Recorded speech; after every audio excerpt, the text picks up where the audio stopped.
नमस्कार मित्रों और प्यारे मेरे बच्चों, सभी को मेरा हृदय से नमस्कार। जैसा कि आपको विदित है, 10th क्लास के टॉपिक चल रहे हैं और ये टॉपिक सब पद परिचय के लिए चल रहे हैं। इनकी आवश्यकता पद परिचय को देने के लिए पड़ेगी, क्योंकि पद परिचय किसे कहते हैं, जैसा कि आपको बताया गया है, व्याकरण की दृष्टि से शब्दों का परिचय देना ही पद परिचय कहलाता है। तो ये सभी व्याकरण के तत्व हैं, व्याकरण की दृष्टि है सब।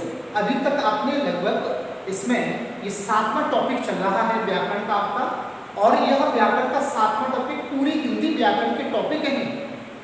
ये ऐसा नहीं है कि केवल 10th क्लास में ही हो, जितनी भी परीक्षाएं होती हैं सब में ये काम आता है।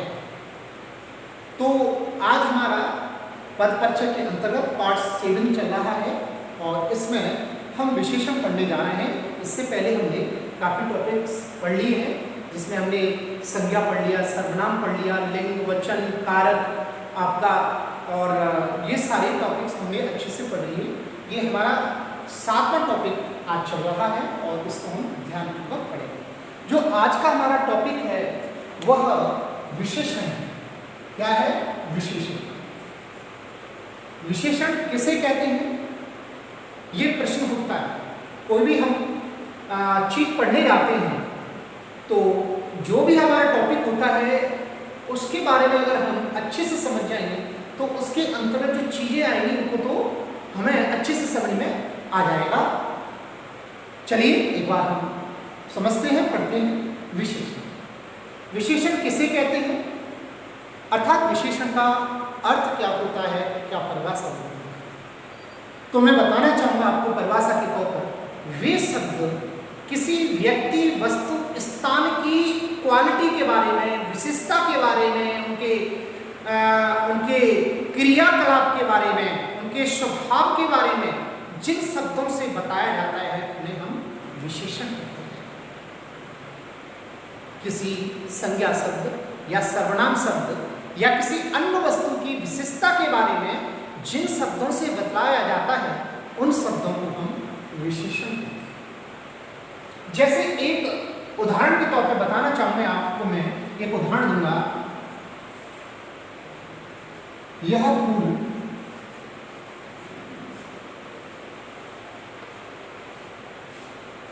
सुंदर है।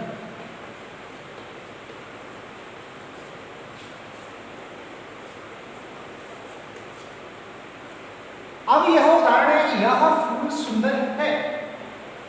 अब इस वाक्य के अंतर्गत कौन सा शब्द विशेषण का कार्य कर रहा है ये बताने जा रहा हूं मैं। इस वाक्य के अंतर्गत सुंदर जो शब्द है यह विशेषण का काम कर रहा है।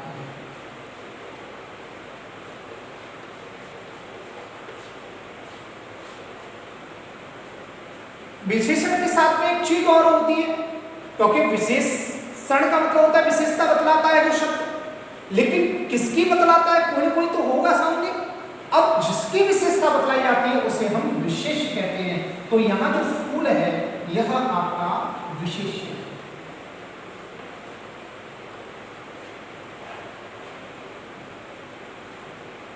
अब विशेष्य और विशेषण दो शब्द हो गए।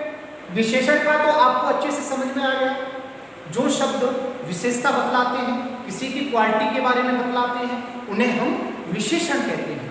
अब विशेष से एक नया शब्द जुड़ गया है, हालांकि विशेषण का ही वही है ये भी, क्योंकि विशेषण बिना विशेष के चल नहीं सकता है, क्योंकि किसी न किसी की तो विशेषता बतलाई जाती है। तो जिसकी विशेषता बतलाई जाती है उसे हम विशेष कहते हैं।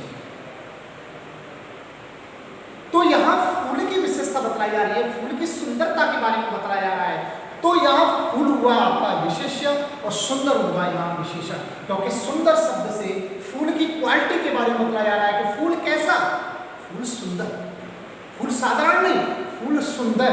तो फूल हुआ विशेष्य और सुंदर हुआ विशेषण, क्योंकि सुंदरता के माध्यम से सुंदरपन जो है फूल के अंतर्गत है, और फूल की सुंदरता सुंदर शब्द से बतलाई जा रही है। इस कारण से यह जो आपका विशेषण हुआ वो सुंदर हुआ और फूल हुआ यहाँ विशेषण। आई होप, मुझे विश्वास है आपको ये समझ में आया। नेक्स्ट एक उदाहरण और,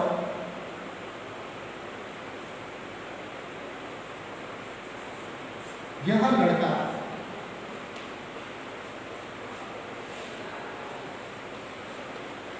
अच्छा है। यह सेकंड वाक्य है। पद परिचय के अंतर्गत भी बिल्कुल सेम टू सेम ऐसे ही पूछा जाएगा। एक शब्द दे दिया जाएगा, यहां मैंने यह बात भी जोड़ दी है क्योंकि अलग से बताना पड़ेगा आपको, तो यही जोड़ देता हूं मैं पद परिचय को भी। जैसे यहां ये दे दिया कि इसका अच्छा शब्द का पद परिचय दीजिए, तो अच्छा हुआ विशेषण।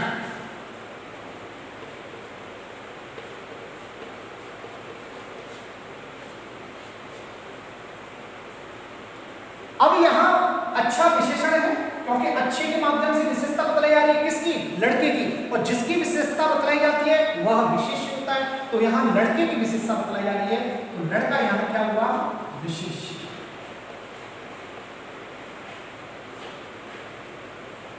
अर्थात हम कह सकते हैं इन दोनों उदाहरणों के माध्यम से, ये वाक्य में जो पहले वाक्य में सुंदर आया और दूसरे वाक्य में जो अच्छा आया, ये दो शब्द हैं और भी इनके अलावा बहुत सारे शब्द हैं जिनके द्वारा संज्ञा सर्वनाम की या किसी वस्तु, जीव, जंतु की विशेषता बतलाई जाती है, उनकी क्वालिटी के बारे में बतलाया जाता है, उनके गुण, दोष, आकृति, भाव के बारे में बतलाया जाता है, उसे हम विशेषण कहते हैं। अर्थात जो शब्द किसी की क्वालिटी के बारे में बताते हैं, विशेषता के बारे में बताते हैं, उन्हें हम विशेषण कहते हैं।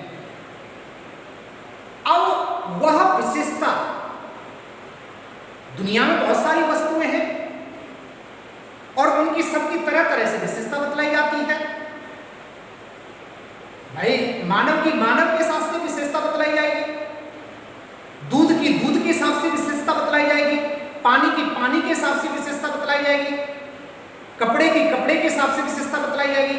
तो इसके आधार पर हमने विशेषण के 4 भेद कर दिए। नंबर 1 गुणवाचक विशेषण। अगर पूछ भी लेता है परीक्षा में आपकी में विशेषण कितने प्रकार के होते हैं, तो 4 प्रकार के विशेषण होते हैं। आपकी तरफ से ये आंसर होगा। गुणवाचक विशेषण नंबर 1, नंबर 2 परिमाणवाचक विशेषण, नंबर 3 संख्यावाचक विशेषण और नंबर 4 सार्वनामिक विशेषण।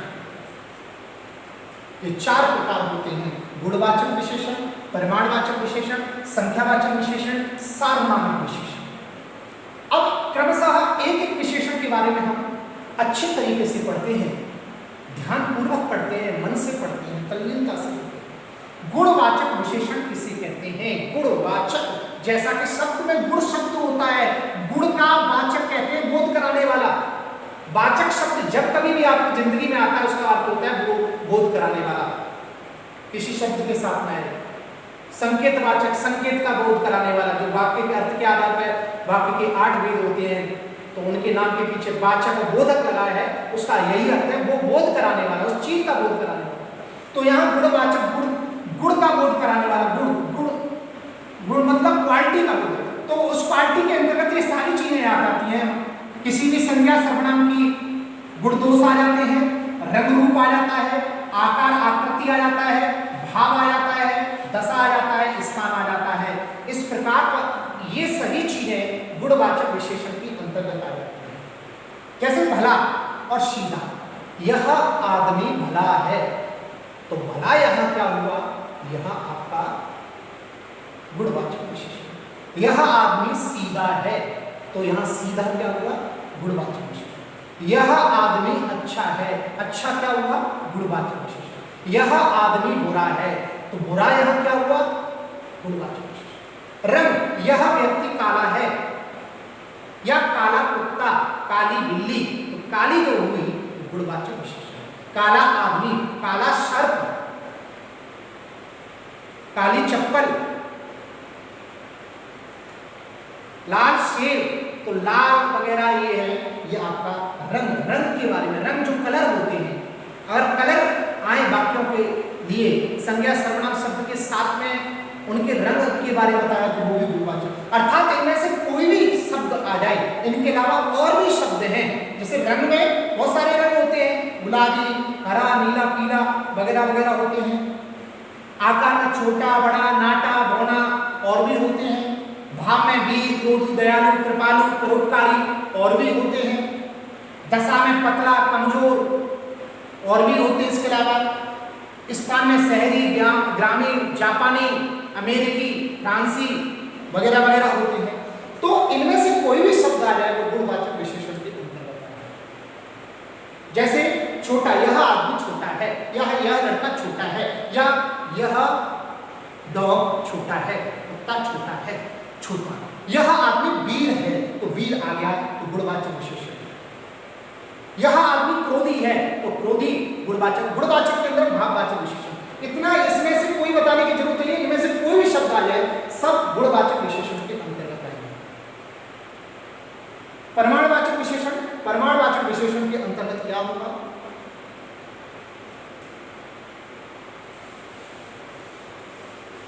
परिमाणवाचक विशेषण के अंतर्गत परिमाण जिन चीजों को मापा जा सकता है, तौला जा सकता है, जिनकी मात्रा होती है, जैसे 5 लीटर दूध,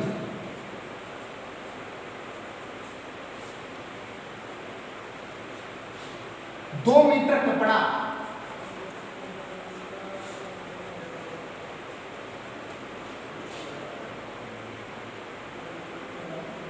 आपका 2 किलो गेहूं,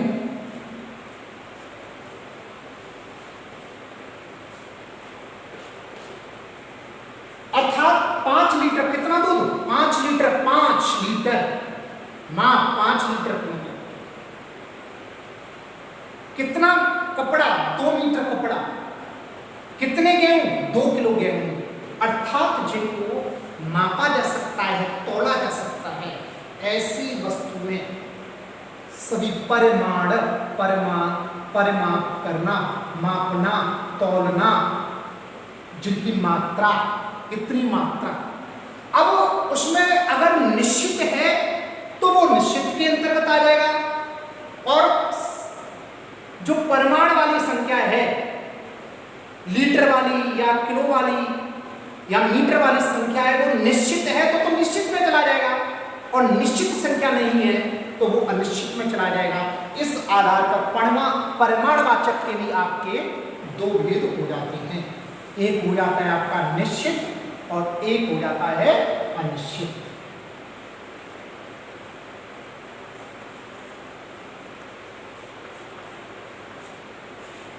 इसके 2 भेद हो जाते हैं इस आधार पर, एक अनिश्चित।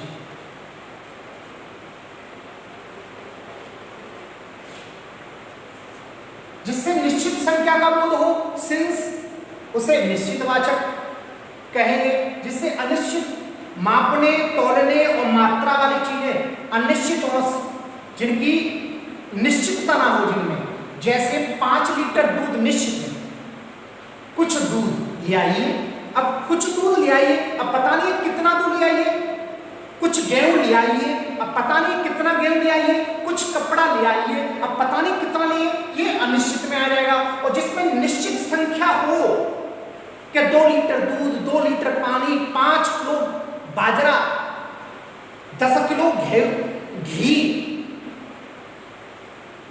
तो अगर इस प्रकार 10 लीटर तेल, तो कहने का तात्पर्य जिसमें निश्चित हो, जिसमें संख्या दी जा रही हो, वह निश्चित में चला जाएगा। जिसमें संख्या निश्चित ना हो वो अनिश्चित में चला जाएगा। आई होप, मुझे विश्वास है यह भी आपकी समझ में आ गया होगा। जैसे 10, एक उदाहरण, 10 लीटर दूध, ये निश्चित में चला जाएगा, और कुछ दूध, ये अनिश्चित में कुछ दूध, अब पता नहीं कितना दूध, कुछ दूध, कुछ दूध, कुछ दूध का कोई संख्या थोड़ी है कि 2 लीटर, 3 लीटर, 5 लीटर, कुछ दूध, ये आपका निश्चित। एक उदाहरण दे दिया है केवल, डीपली आप खुद पढ़िए, स्वयं पढ़िए, क्योंकि डीपली नहीं आएगा इसमें पूछा जाएगा। इसमें तो केवल इतना पूछा जाएगा, ये निश्चित है अनिश्चित है।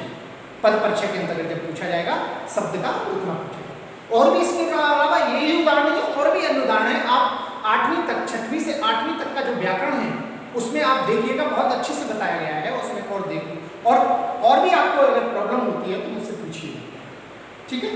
यहाँ थोड़ा सा सिलेबस और भी है, आपको और भी पढ़ाना है। अगर यहीं सभी पढ़ाने लग जाऊंगा तो एक ही टॉपिक को कम से कम 10-10 एक महीना हो जाएगा, इसलिए संक्षिप्त रूप में बच्चे देखिए। संख्यावाचक विशेषण, जिसमें संख्या का बोध हो, काउंटिंग का बोध हो, जिसमें काउंटिंग की जा सकती हो, जैसे 10 छात्र, 10 कार, संख्या, इसमें परिमाण वाली संख्या, मापने वाली संख्याएं हैं, मात्रा वाली संख्याएं हैं, इसमें संख्या काउंटिंग वाली, अर्थात 1 2 3 4 10 छात्र, 5 छात्र, 6 छात्र, 6 बंदर, 6 सेब, 6 अनार, 6 गिलास, 6 पंखे। अब इसमें भी जिनकी संख्या निश्चित होती है वो निश्चित में चला जाएगा, जिनकी संख्या अनिश्चित होती है वो निश्चित में चला जाएगा। तो इस आधार पर इसके भी आपके 2 भेद हो जाते हैं, यही 2 भेद, एक निश्चित और एक अनिश्चित, इसके भी वही 2 भेद हो जाते हैं।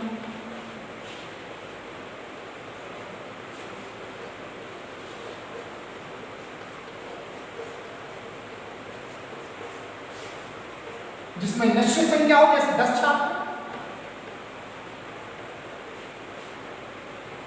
कुछ छात्र अनिश्चित में,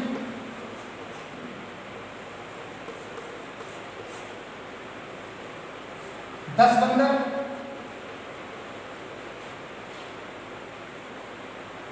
कुछ बंदर, निश्चित में निश्चित संख्या होगी, अनिश्चित में अनिश्चित। इसमें और इसमें क्या अंतर है?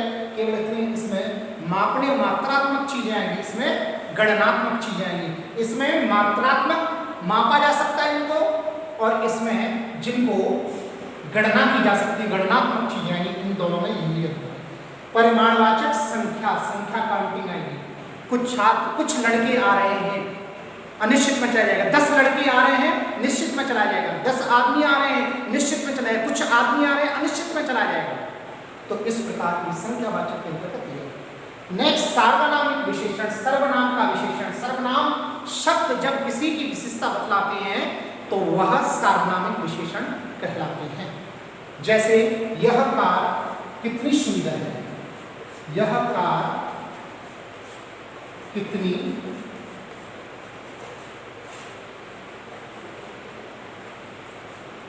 सुंदर है।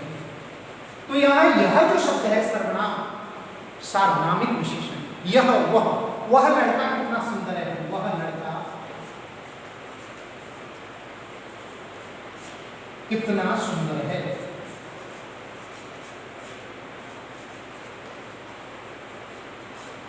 तो जो यह वह है, जो संज्ञा के स्थान पर प्रयुक्त होने वाले शब्द सर्वनाम कहलाते हैं। जब वही सर्वनाम शब्द किसी की विशेषता के साथ में जुड़े, किसी की विशेषता के रूप में जुड़े, तो वहां सार्वनामिक विशेषण होता है। यह आदमी, यह कार कितनी सुंदर है, यह मकान कितना सुंदर है, वह पंखा कितना सुंदर है, वह लाइट कितनी अच्छी है। यह वह वाले शब्द प्रयुक्त हो उदाहरण के अंतर्गत वे सर्वनामिक विशेषण कहलाते हैं। तो इस प्रकार, इस आधार पर विशेषण, जो शब्द विशेषता बतलाते हैं उन्हें विशेषण कहते हैं, जिनकी विशेषता बतलाई जाती है उन्हें विशेष्य कहते हैं। 4 भेद होते हैं इसके: गुणवाचक विशेषण, परिमाणवाचक विशेषण, संख्यावाचक विशेषण, सार्वनामिक विशेषण। अच्छे से मैंने आपको बता दिया। आई होप, मुझे उम्मीद है, विश्वास है कि आप इसको अच्छे से समझ गए होंगे। ध्यानपूर्वक घर पर पढ़िएगा इसको अच्छे से। उसके बाद में भी कोई चीज़ समझ में नहीं आएगी तो मुझसे जरूर पूछिएगा। Thank you, have a nice